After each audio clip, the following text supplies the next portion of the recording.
At a military airport in Iraq, United Nations inspectors await the start of an unprecedented transportation mission.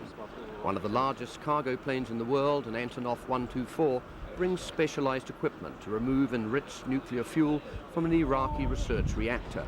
It's a key step in the Security Council mandated operation to eliminate Iraq's weapons of mass destruction in the wake of the Gulf War. The fuel being removed has the potential to make weapons-grade material for nuclear bombs.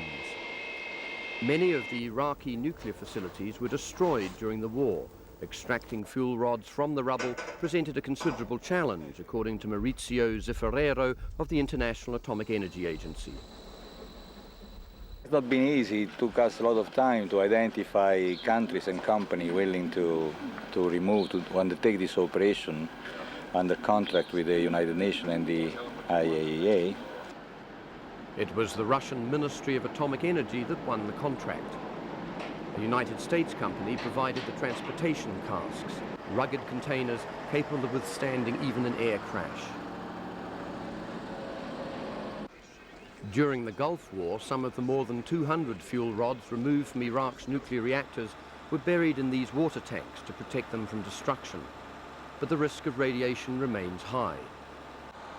IAEA specialists monitor radiation levels on the worksite. Inspector Robert Ubrard.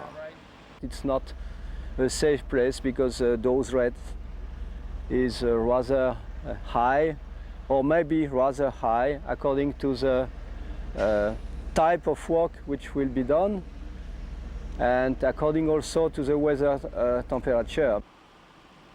Each cask has to be carefully placed above the tanks to receive the extremely toxic fuel assemblies. The casks weigh 25 tons each and have a thick concrete lining to prevent leakage of radiation. It's slow and painstaking work, with the strictest safety measures being enforced.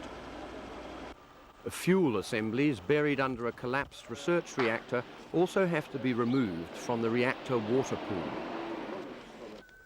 After being lifted out and scrubbed clean of debris, the fuel rods that formed a key element in Iraq's nuclear weapons program are placed in the special shipping containers.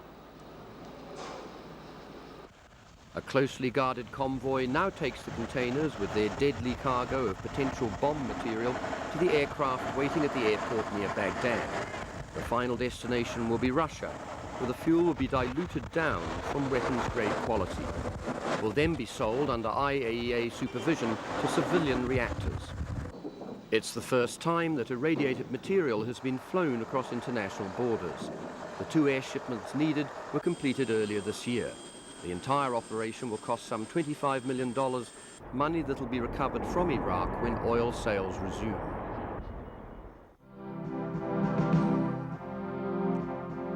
This has been a report from the United Nations.